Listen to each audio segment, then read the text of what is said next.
श्रीविष्णुअष्टोत्तरशतनामस्तोत्रम् अष्टोत्तरशतं नाम्नां विष्णोरतुलतेजसः यस्य श्रवणमात्रेण नरो नारायणो भवेत्। विष्णुर्जिष्णुर्वषट्कारो देवदेवो वृषाकपिः दामोदरो दीनबन्धु रादिदेवोदिते स्तुतः। पुण्डरीकः परानन्दः परमात्मा परात्परः परशुधारि विश्वात्मा कृष्णः कलिमलापः कौस्तुभोद्भासितो रस्को नरो नारायणो हरिः। हरो हरप्रियः स्वामी वैकुण्ठो विश्वतोमुखः ऋषिकेशो प्रमेयात्मा वराहो धरणीधरः वामनो वेदवक्ता च वासुदेवः सनातनः। रामो विरामो विरजो रावणारी रमापतिः वैकुण्ठवासी वसुमान् धनदो धरणीधरः।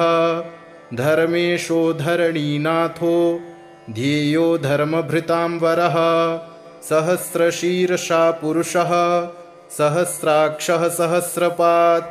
सर्वगः सर्ववित् सर्वः शरण्यः साधुवल्लभः कौसल्यानन्दनः श्रीमान् राक्षसः कुलनाशकः जगत्कर्ता जगद्धर्ता जगज्जेता जनार्तिः जानकीवल्लभो देवो जयरूपो जलेश्वरः क्षीराब्धिवासी क्षीराब्धि तनया वल्लभस्तथा शेषशायी पन्नगारी वाहनो विष्टरस्रवः माधवो मथुरानाथो मुकुन्दो मोहनाशनः दैत्यारिः पुण्डरीकाक्षो ह्यच्युतो मधुसूदनः सोमसूर्याग्निनयनो नृसिंहो भक्तवत्सलः नित्यो निरामयः शुद्धो वरदेवो जगत्प्रभुः हयग्रीवो जितरिपु रूपेन्द्रो रुक्मिणीपतिः सर्वदेवमयः श्रीशः सर्वाधारः सनातनः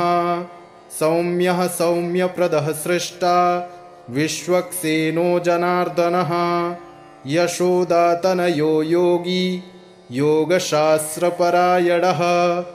रुद्रात्मको रुद्रमूर्तिः राघवो मधुसूदनः इति ते कथितं दिव्यं नाम्नामष्टोत्तरं शतं सर्वपापहरं पुण्यं दिव्यो रतुलतेजसः दुःखदारिद्र्यदौर्भाग्य नाशनं सुखवर्धनं सर्वसम्पत्करं सौम्यं महापातकनाशनं प्रातरुत्थाय विप्रेन्द्र पठेदेकाग्रमानसः तस्य नश्यन्ति विपदां राशयः सिद्धिमाप्नुयात्। अष्टोत्तरशतं नाम्नां विष्णोरतुलतेजसः यस्य श्रवणमात्रेण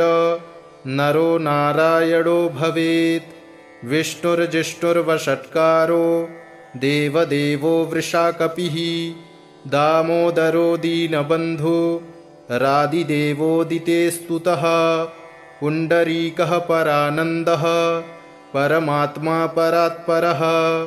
परशुधारि विश्वात्मा कृष्णः कलिमलापः कौस्तुभोद्भासितो रस्को नरो नारायणो हरिः। हरो हरप्रियः स्वामी वैकुण्ठो विश्वतोमुखः ऋषिकेशो प्रमेयात्मा वराहो धरणीधरः वामनो वेदवक्ता च वासुदेवः सनातनः। रामो विरामो विरजो रावणारी रमापतिः वैकुण्ठवासी वसुमान् धनदो धरणीधरः धर्मेशो धरणीनाथो ध्येयो धर्मभृतांवरः सहस्रशीर्षा पुरुषः सहस्राक्षः सहस्रपात् सर्वगः सर्ववित् सर्वः शरण्यः साधुवल्लभः कौसल्यानन्दनः श्रीमान् राक्षसः कुलनाशकः जगत्कर्ता जगद्धर्ता जगज्जेता जनार्तिः जानकीवल्लभो देवो जयरूपो जलेश्वरः क्षीराब्धिवासी क्षीराब्धि तनया वल्लभस्तथा शेषशायी पन्नगारी वाहनो विष्टरस्रवः माधवो मथुरानाथो मुकुन्दो मोहनाशनः दैत्यारिः पुण्डरीकाक्षो ह्यच्युतो मधुसूदनः सोमसूर्याग्निनयनो नृसिंहो भक्तवत्सलः नित्यो निरामयः शुद्धो वरदेवो जगत्प्रभुः हयग्रीवो जितरिपु रूपेन्द्रो रुक्मिणीपतिः सर्वदेवमयः श्रीशः सर्वाधारः सनातनः सौम्यः सौम्यप्रदः सृष्टा विश्वक्सेनो जनार्दनः यशोदातनयो योगी योगशास्त्रपरायणः रुद्रात्मको रुद्रमूर्तिः राघवो मधुसूदनः इति ते कथितं दिव्यं नाम्नामष्टोत्तरं शतं सर्वपापहरं पुण्यं दिव्यो रतुलतेजसः दुःखदारिद्र्यदौर्भाग्य नाशनं सुखवर्धनं सर्वसम्पत्करं सौम्यं महापातकनाशनं प्रातरुत्थाय विप्रेन्द्र पठेदेकाग्रमानसः तस्य नश्यन्ति विपदां राशयः सिद्धिमाप्नुयात् अष्टोत्तरशतं नाम्नां विष्णोरतुलतेजसः यस्य श्रवणमात्रेण नरो नारायणो भवेत् विष्णुर्जिष्णुर्वषट्कारो देवदेवो वृषाकपिः दामोदरो दीनबन्धु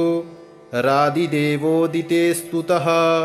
पुण्डरीकः परानन्दः परमात्मा परात्परः परशुधारि विश्वात्मा कृष्णः कलिमलापः कौस्तुभोद्भासितो रस्को नरो नारायणो हरिः हरो हरप्रियः स्वामी वैकुण्ठो विश्वतोमुखः ऋषिकेशो प्रमेयात्मा वराहो धरणीधरः वामनो वेदवक्ता च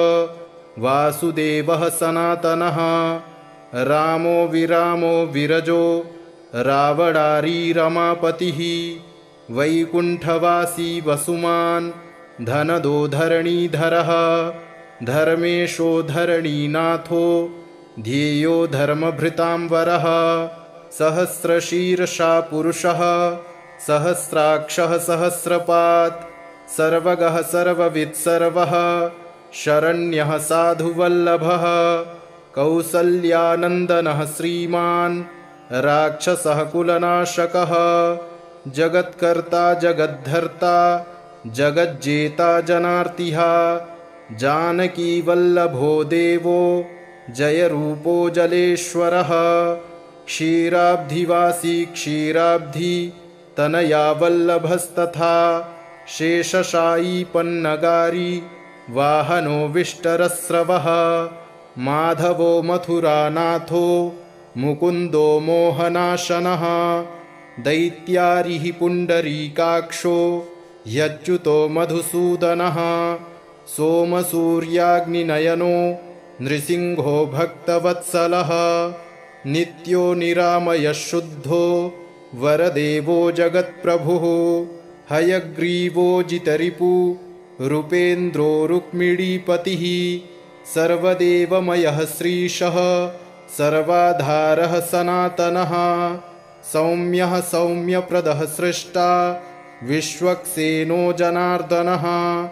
यशोदातनयो योगी योगशास्त्रपरायणः रुद्रात्मको रुद्रमूर्तिः राघवो मधुसूदनः इति ते कथितं दिव्यं नाम्नामष्टोत्तरं शतं सर्वपापहरं पुण्यं दिव्यो रतुलतेजसः दुःखदारिद्र्यदौर्भाग्य नाशनं सुखवर्धनं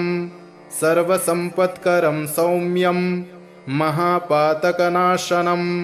प्रातरुत्थाय विप्रेन्द्र पठेदेकाग्रमानसः तस्य नश्यन्ति विपदां राशयः सिद्धिमाप्नुयात् इति श्रीविष्णोः अष्टोत्तरशतनामस्तोत्रम् सम्पूर्णम्।